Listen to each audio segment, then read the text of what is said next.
ਕੱਲਾ ਕਹਿ ਰਹੀ ਤੂੰ ਸ਼ਾਮ ਦੇ ਕੇ ਹੱਥ ਪਾਲੀ ਨਾ ਤੂੰ ਆਮ ਦੇ ਕੇ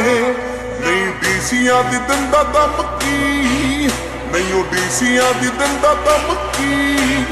ਇੰਨੀ ਮਾੜੀ ਨਹੀਂ ਉਹ ਸੋਚ ਜੱਟ ਦੀ